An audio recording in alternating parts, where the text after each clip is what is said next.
دیے، تو یہ اولیاء اللہ کی خدمات بھی اس پاکستان اور اسلام کو پھیلانے میں اولیاء اللہ کا بہت بڑا کردار ہے جو ہم کبھی بھول نہیں سکتے۔ مسلمانوں نے برصغیر کے اندر 1000 سال تک جو ہے وہ حکومت کی ہے۔ برصغیر کے اندر 1000 سال تک مسلمانوں نے حکومت کی، اور حکومت کس طرح کی؟ جو جس مذہب کا تھا اس کو جبراً یا زیادتی کے ساتھ یہ نہیں کہا کہ تم اسلام قبول کر لے، بلکہ جو اقلیت تھے، جو مسلمان نہیں تھے، اس طرح رہنا چاہتے تھے، مسلمانوں نے ان کو چھیڑا نہیں بلکہ ان کو اپنی زندگی بسر کرنے کا پورا حق دیا۔ 1000 سال تک مسلمانوں کی حکومت رہی، لیکن کسی پر جبر ظلم نہیں کیا کہ تم مسلمان ہو جاؤ اپنا مذہب چھوڑ کر۔ پھر اگر دوسرا نقشہ دیکھا جائے اندلس میں، وہاں بھی مسلمانوں کی حکومت تھی، لیکن ہوا کیا؟ وقت آہستہ آہستہ بدلا اور مسلمانوں سے حکومت چھن گئی۔ پھر حکومت آئی، کافروں کی، عیسائیوں کی حکومت آئی، تو انہوں نے کیا کیا؟ انہوں نے جتنے بھی مسلمان تھے ان کو کاٹنا شروع کر دیا، مارنا شروع کر دیا، اور جب ان کو کہتے کہ تم اپنا دین چھوڑ کر، مذہب چھوڑ کر عیسائی بن جاؤ یا یہودی بن جاؤ، ان پہ زور ڈالا گیا کہ ظلم زیادتی کی گئی، جو نہیں کرتا تھا اس کو مار دیتے تھے، اور یا جبراً ان کو اپنے اسلام چھوڑنے پہ مجبور کر دیا۔ ہمارے مسلمان نبی کریم علیہ الصلوۃ والسلام کی تعلیمات کے مطابق اپنی زندگی بسر کرتے تھے۔ کیوں؟ ہمارے نبی صلی اللہ علیہ وآلہ وسلم کی تعلیمات یہ ہے، کیوں حاتم طائی کی بیٹی آئی تھی کافرہ، لیکن ہمارے پیارے کریم علیہ الصلوۃ والسلام نے اپنی چادر رحمت اس بیٹی کے سر پہ رکھی، تو صحابہ نے پوچھا یا رسول اللہ یہ تو کافرہ ہے۔ ہمارے حضور نور علیہ الصلوۃ والسلام نے ارشاد فرمایا بے شک کافرہ ہے تو بیٹی۔ ہم اس نبی کے امتی ہیں جس نے یہ تعلیم دی ہے کہ عورت چاہے کافر اس پہ ظلم نہیں کرنا۔ ہمارے نبی کریم علیہ الصلوۃ والسلام نے اس کے سر پہ چادر رحمت دے کر یہ پیغام دیا کہ عورتوں پہ جبر اور ظلم نہیں کیا جاتا، چاہے وہ کافرہ بھی ہو۔ لیکن اس تاریخ یہ جو وطن عزیز کے لیے چلی، اگر آپ اس کا پس منظر دیکھیں اور سنیں تو یقیناً کلیجے پھٹ جائیں۔ خدا کی قسم اس وطن عزیز کو حاصل کرنے کے لیے ہمارے مسلمانوں نے بہت زیادہ قربانیاں دی، اور اتنا ظلم، اتنا ستم ہمارے مسلمانوں پہ ہوا کہ دنیا کی سیدنا آدم علیہ السلام سے لے کر آج تک جتنی یہ بڑی دنیا ہے، سب سے بڑی ہجرت یہ ہوئی برصغیر پاک و ہند کے اندر، جس میں 1.25 کروڑ کے لگ بھگ جو ہے وہ مسلمانوں نے وہاں سے ہجرت کی اور پاکستان بنا۔ پھر ہوا کیا؟ یہ جو سکھ تھے، ہندو تھے، انہوں نے انگریزوں کے ساتھ کٹ جوڑ کر لیا۔ جب مسلمانوں کی حکومت ختم ہوئی 1000 سال بعد، تو 1857 کی جنگ کے بعد پورا کنٹرول جو تھا وہ انگریز کے پاس آ گیا۔ تو انگریز نے کیا کیا؟ انگریز نے مسلمانوں کو ذلیل کرنا شروع کر دیا، ظلم کرنا شروع کر دیا، اور جو ہندو تھے، سکھ تھے، ان کو نوازنا شروع کر دیا۔ اب ہندو سکھ یہ چاہتے تھے کہ ہمیں ہمارا الگ وطن مل جائے، ہم یہاں رہنے لگ جائیں، متحدہ جو ہے وہ ہندوستان بن جائے، اور پاکستان جہاں اقلیت، مسلمان اقلیت بن کے رہیں، یہ کھل کر اپنا مذہب، اپنا اسلام، اپنی عبادت گاہیں نہ بنا سکیں۔ اور انگریزوں نے کیا کیا؟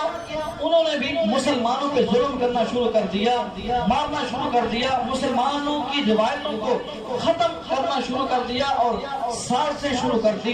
جب ہندو، سکھ اور انگریز اکٹھے ہو گئے اور مسلمانوں پہ زور ڈالا، مارنا شروع کر دیا، تو پھر اللہ رب العزت نے ہمت جرأت دی قائد اعظم محمد علی جناح کو۔ اگر آپ پس منظر دیکھیں تو پاکستان بنانا بہت ہی مشکل تھا، حکومت بھی ادھر تھی، انگریز کی سپورٹ بھی ادھر تھی، اور پھر ہوا کیا، وقت کے جید علماء جن کے نام اگر آپ سنیں، علماء دیوبند کے بہت بڑے جن کا طوطی بولتا تھا اس وقت، انہوں نے کیا کیا، انہوں نے بھی ان کی حمایت کر دی کہ پاکستان تو کیا کہنے لگے، پاکستان کی پے بھی نہیں بنے گی۔ تو بڑے بڑے جبہ اور دستار پہننے والے بھی اس صف میں جا کے کھڑے ہو گئے، حتیٰ کہ ہوا کیا، اس وطن عزیز کو حاصل کرنے کے لیے اتنی محنت، یہ ایک معجزے کے طور پہ مورد وجود میں آیا۔ دیکھنے والی صورتحال بالکل نہیں لگتی تھی کہ پاکستان بن جائے گا، انگریز ایک طرف، ہندو حکومت ایک طرف، پھر بڑے بڑے علماء جبہ و دستار کے ساتھ اس صف پہ کھڑے ہو گئے، اور جس میں عطا اللہ شاہ بخاری کا بھی نام آتا ہے۔ اسی طریقے سے اور بھی کئی علماء بھی بنتے جو وہاں کھڑے ہو گئے، کہنے لگے کہ پاکستان کیا، پاکستان کی پے بھی نہیں بنے گی۔ اور یہ علامہ محمد اقبال کے خواب کو کہنے لگے، یہ تو ایک دیوانے کا خواب ہے، پاکستان نہیں بن سکتا، یہ کیسے ہو سکتا ہے۔ تو پھر ہوا کیا، مسجدوں کے اندر جو ممبر و محراب کے وارث تھے، انہوں نے قائد اعظم محمد علی جناح کے خلاف جو ہے وہ کمپین شروع کر دی، حتیٰ کہ سب نے کٹ جوڑ کر کے قائد اعظم پہ فتویٰ لگا دیا کہ یہ کافر ہے۔ اور جو علماء اہل سنت کے تھے، جو ادھر پاکستان کی حمایت میں تھے، ان کے لیے ایک جگہ سے فتویٰ تیار کیا گیا، جو علماء اس صف میں کھڑے تھے، انہوں نے کہا کہ یہ فتویٰ ان لوگوں کے لیے ہے جو پاکستان بنانے کے حمایت میں کھڑے ہیں، اور اپنے طلباء سے کہا کہ یہ سارے واجب القتل ہیں، ان کو قتل کر دیا جائے۔ تو طلباء نے مدارس کے اندر کہا کہ ہم حلف دیتے ہیں کہ ہم ان بندوں کو مار دیں گے، قتل کر دیں گے جنہوں نے پاکستان بنانے کی بات کی ہے۔ دلی کے اندر 4000 مدرسے تھے، 4000 مدرسے سے، اور انگریز مورخ لکھتا ہے کہ میں نے جب یہ ہجرت ہوئی، لوگ کہتے ہیں کہ علماء کا کیا کردار تھا پاکستان بننے میں، خدا کی قسم 4000 مدرسے تھے دلی کے اندر، اور جب یہ آزادی کے لیے جنگ لڑی گئی اور ہجرت ہوئی، تو انگریز مورخ لکھتا ہے کہ میں نے دلی کے اندر 50 کلومیٹر تک سفر کیا، کوئی بھی درخت کی شاخ ایسی نہیں تھی جس کے اوپر دیکھا جائے عالم کی اور طالب علموں کی لاشیں لٹکی ہوئی تھی۔ 50 کلومیٹر سفر کیا، ایک مدرسہ بھی نہ بچا، ایک طالب علم بھی نہ بچا، ایک عالم دین بھی نہ بچا، دلی کے سارے مدرسوں کو توڑ دیا گیا اور طالب علموں کو شہید کر کر درختوں کے ساتھ لٹکا دیا گیا، علماء کو لٹکا دیا گیا۔ مفتی کفایت اللہ کو کہا کہ تم کہتے ہو پاکستان بناؤ گے، تم کہتے ہو کہ پاکستان بنانا ہے، تم کہتے ہو کہ انگریز کے ساتھ جنگ کرنا واجب ہے۔ انہوں نے کہا میں کہتا ہوں کہ میں پاکستان بناؤں گا، اور انہوں نے کہا کہ میں یہ بھی کہتا ہوں کہ انگریز کے خلاف جنگ کرنا ہم پہ واجب ہے، ہم لڑیں گے ہندوؤں کے ساتھ، کافروں کے ساتھ۔ تو ان کو توپوں کے آگے جو ہے باندھ کر اڑا دیا گیا۔ اتنے ظلم ستم ان کے ساتھ کیے گئے، اور اسی طریقے سے کئی علماء کو پکڑ پکڑ کر توپوں کے سامنے لے کے آتے اور ان سے پوچھتے اور کہتے تم کہتے ہو پاکستان بنے گا؟ تو وہ لا الہ الا اللہ محمد رسول اللہ کا نعرہ لگاتے ہوئے کہتے تھے کہ ہم کہیں گے پاکستان بنے گا۔ تو توپوں کے آگے ان کو رکھ کر اڑا دیا گیا، کلیجے چیر دیے گیا، ان کے کاٹ کے رکھ دیا گیا، سر اڑا دیے گئے، اتنا ظلم اتنا ستم کیا گیا۔ قائد اعظم محمد علی جناح نے یہ جنگ لڑی، اور یہ جو سارے جوڑ تھا ان کا، ان کے خلاف مقدمہ لڑا۔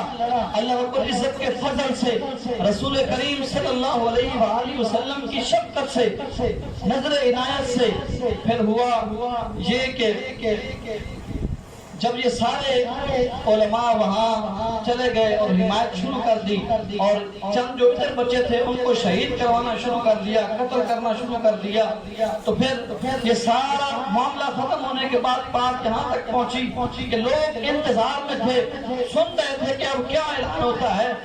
تو اس وقت مورخ لکھتا ہے کہ لوگوں کے جذبے یہ تھے کہ جب انہوں نے یہ سنا، وہ ریڈیو میں یہ پیغام ملا لوگوں کو 14 اگست 1947 کو مصطفیٰ علی حمدانی کی جب یہ آواز آئی ریڈیو پہ، وہ کہنے لگے میں ریڈیو پاکستان سے بات کر رہا ہوں۔ جب ریڈیو پاکستان تو پہلے تھا نہیں، جب انہوں نے کہا کہ میں ریڈیو پاکستان سے بات کر رہا ہوں اور پاکستان بن گیا، خدا کی قسم لوگوں کی چیخیں نکل گئی، لوگ رونے لگ گئے اور خوشی سے ایک دوسرے کو گلے لگانا شروع کر دیا، کہنے لگے آج ہم آزاد ہو گئے ہیں، آج ہم آزاد ہو گئے ہیں۔ اور آزادی کیا تھی؟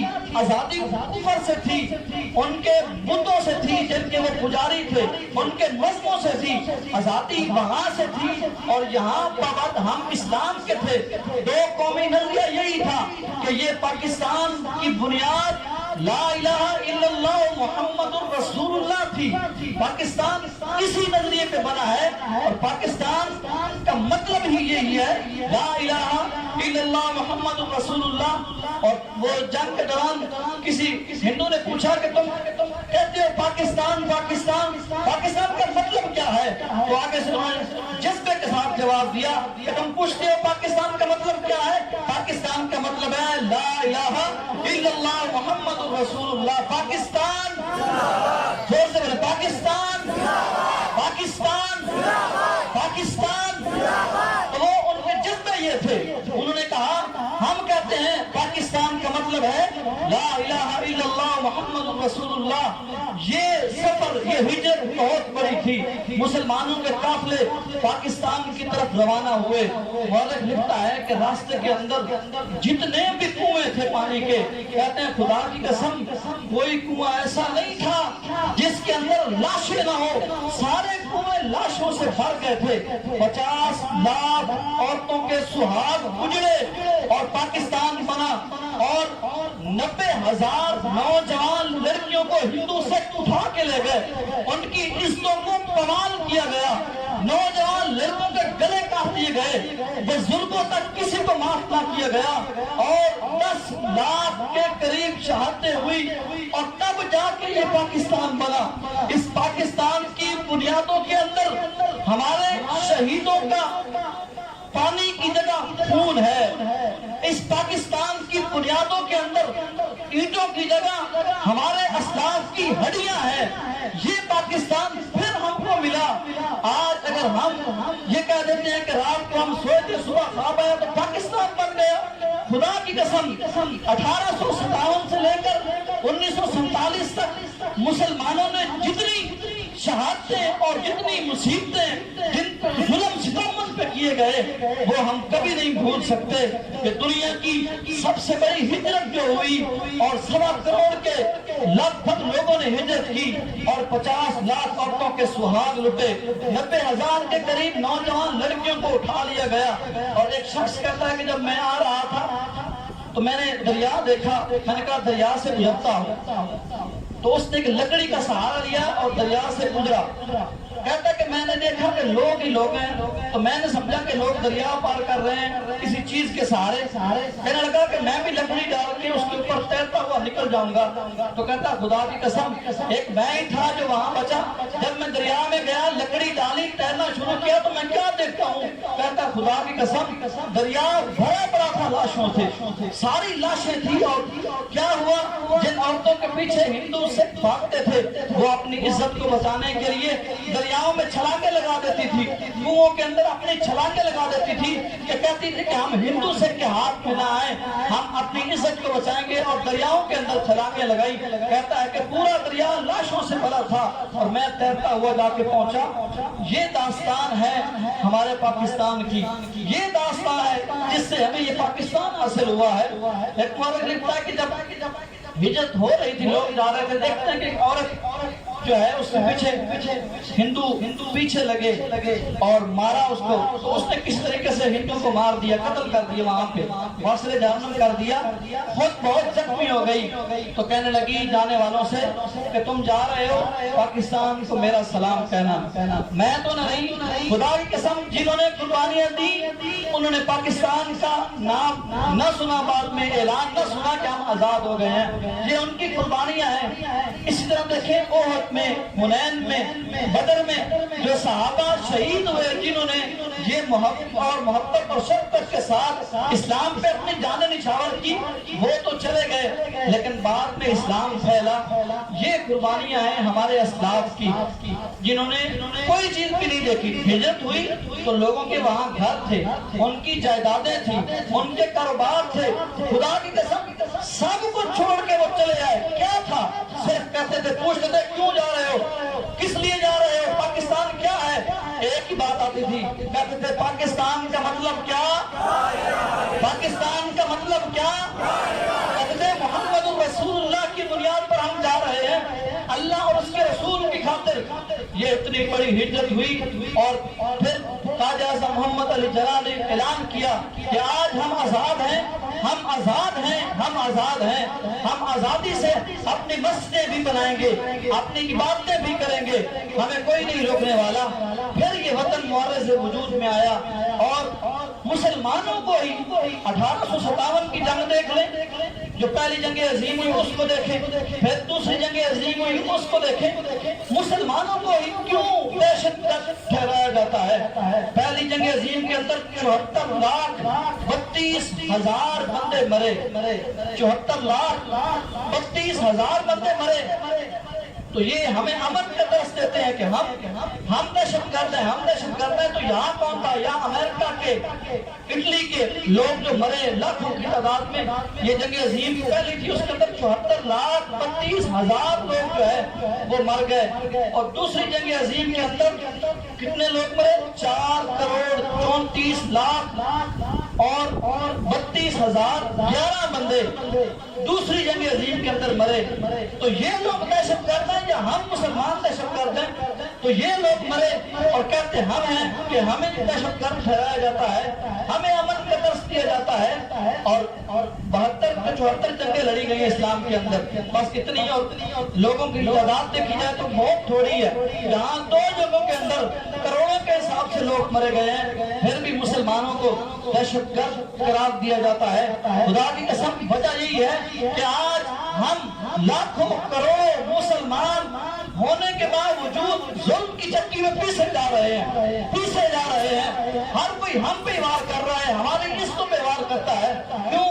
ہم نے دامن مصطفیٰ کو چھوڑ دیا، ہم نے جس نظریے پہ یہ پاکستان بنایا تھا، قربانیاں دی گئی تھی، یہ وطن ملا تھا، اس کا تو نام ہی نہیں لینا دیتے۔ پاکستان کا مطلب کیا یہ تو یہ تھا 14 اگست آتی پہلے یہ سرکاری سطح پہ نعرے لگتے اور عمارتوں کے اندر یہ کہا جاتا کہ پاکستان کا مطلب کیا، لا الہ الا اللہ۔ آج کل سب کچھ ہوتا ہے، پرچم لہرایا جاتا ہے، پریڈیں کی جاتی، سب کچھ ہوتا ہے، لیکن خدا کی قسم یہ پیغام کیوں نہیں دیا جاتا کہ اس وطن کے اندر جو ہمارے مسلمانوں کا اسلاف کا خون ہے وہ کس بنیاد پہ انہوں نے دیا تھا؟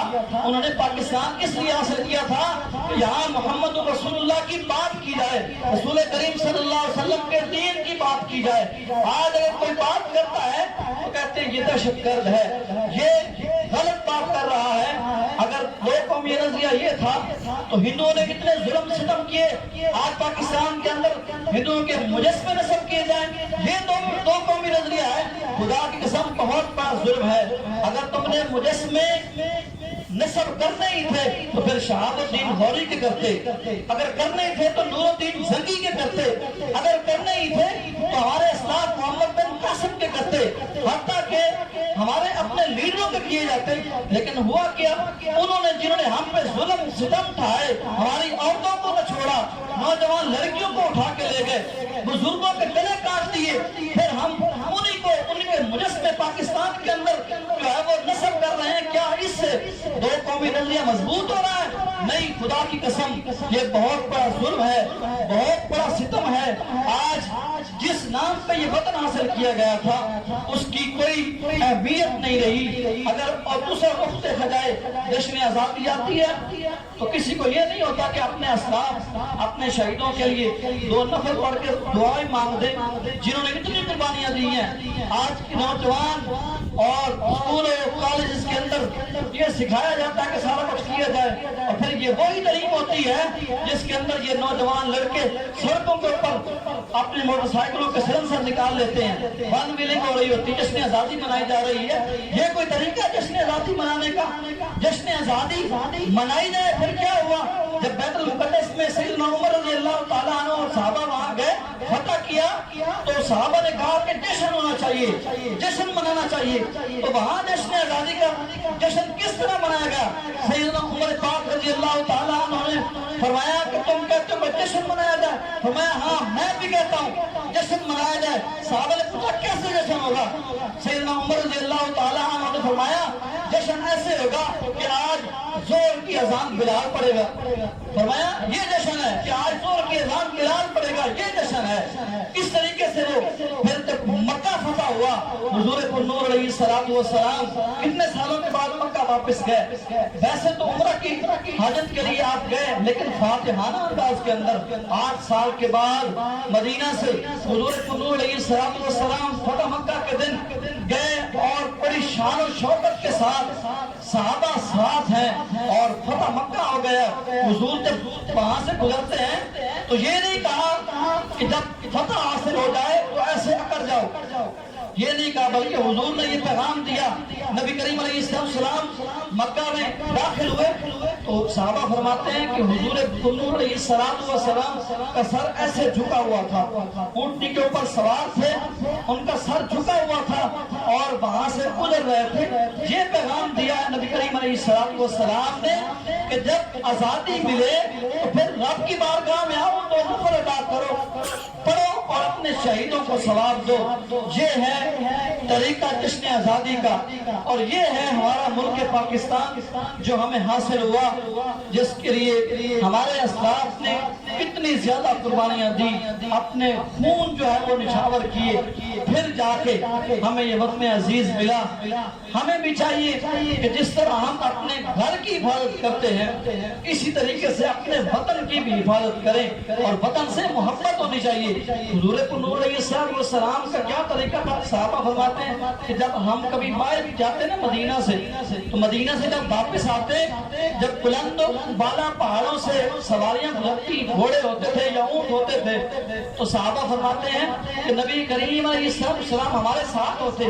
جب مدینہ کی بلند بالا پہاڑوں سے گزرتے نا تو مدینہ قریب آتا تو حضور اپنی سواری کو یوں ٹیڑھی لگاتے کہ میرا وطن آ گیا، جلدی بھاگو۔ یہ حضور کی محبت ہے وطن سے، اور ہر بندے کے دل میں محبت وطن کی رکھی گئی ہے۔ یہی نہیں بلکہ پرندوں، چرندوں اور کیڑیوں مکوڑوں تک ان کو بھی یہ پتا ہوتا ہے کہ ہم جہاں سے آئے ہیں شام کو وہاں پلٹنا ہے۔ سارے پرندے بھی چرندے بھی شام کو اپنے گھروں میں پہنچ جاتے ہیں۔ آج ہم انسان بھی اپنے وطن سے اسی طریقے سے محبت کرتے ہیں۔ اگر کوئی ہمارے وطن کے خلاف بات کرتا ہے تو ہمیں بھی دکھ ہوتا ہے، ہونا بھی چاہیے۔ کیوں؟ ہم پاکستانی ہیں اور ہم سب کو اس پہ فخر ہونا چاہیے۔ کیوں؟ نبی کریم علیہ السلام کی نظر عنایت سے ہمیں یہ حاصل ہوا ہے۔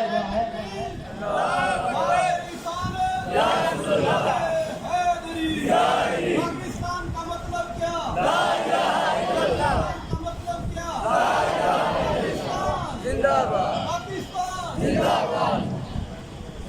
عزیز محترم، یہ چند باتیں تھی جو میں نے آپ تک پہنچائی۔ اللہ رب العزت ہم سب کو اپنے وطن عزیز سے محبت جو ہے وہ کرنے کی توفیق نصیب فرمائے۔ جس طرح گھروں کا خیال رکھا جاتا ہے، ہمیں چاہیے کہ اسی طرح اپنی گلیوں کا بھی خیال رکھیں۔ کیوں؟ یہی سمجھتے ہوئے کہ ہمارا وطن ہمارا ہی ہے، ہم پاکستانی ہیں، ہمیں چاہیے کہ ہم اپنے ہر چیز کو اس کا خیال رکھیں۔ اللہ رب العزت ہم سب کے دلوں میں وطن عزیز کی محبت جو ہے وہ نصیب فرمائے۔ وما علینا الا البلاغ۔ پاکستان، زور سے نعرے کا جواب دینا ہے۔ ہمارے اسلاف نے کتنی قربانیاں دی ہیں اور ہم زور سے جواب نہیں دے سکتے۔ کتنے زور سے نعرے کا جواب دے کے پتہ چلتا ہے کہ ہم پاکستانی ہیں۔ پاکستان، پاکستان، پاکستان، پاکستان کا مطلب کیا؟ پاکستان کا مطلب کیا